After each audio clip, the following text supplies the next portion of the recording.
I want to talk a little bit about flatbacks because you mentioned how you've been wrestling for 22 years.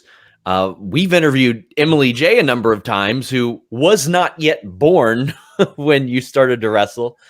You and Tyler Breeze had a hand in training her, and so many others at flatbacks. We saw her on Ring of Honor a few weeks ago as well.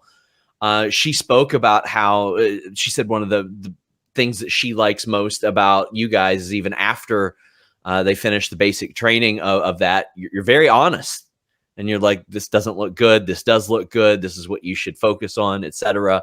How is that for you when you see someone that you have had a hand in starting their career and make their first appearance on TV or get a big booking or anything like that?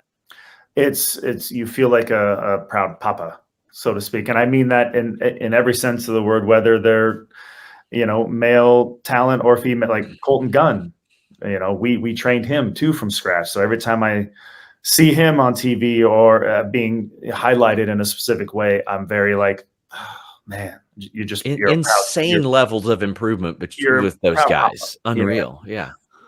So even, we have Kiana James here in NXT, like just to see the leaps and bounds. And then she goes out on TV and you're just sitting there going like, she's really good. Oh, wait, we trained her. Yeah, of course. We almost forget for a second because like she's grasping things so fast, and but when you're surrounded by the minds here, she's when you see that, you're just proud. You're overall proud.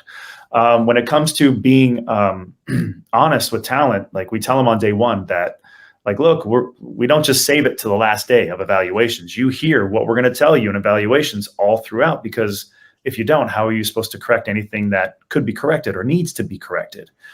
The other thing that we emphasize there at Flatbacks, and it's just a belief of mine as well, is that things need to look good, A, because people are paying money to watch this, and we have to give credibility, A, to them as a viewing audience, and to B, to the people who have done this and paved the way for us for all these years, that allowing us the opportunity to go out and continue moving this industry forward. We owe it to them to make sure that everything we do matters and everything we do looks good and everything we do is professional. And it's just trying to instill that mindset in young, impressionable minds going forward. So, they're there with us for 8 weeks and then they're kind of off into the world.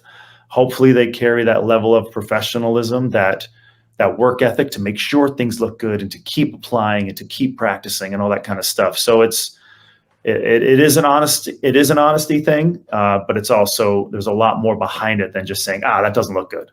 Here's why it doesn't look good. And here's why it's important that it should. So it's more that kind of thing. Me and Breeze like to break things down almost as much as we possibly can, because people retain information differently. Actually had a friend in Orlando, and she said, me and my boyfriend want to get into wrestling. Where do we go? And I'm like, Flatbacks. It's right there. You're right. You're right. We're not far.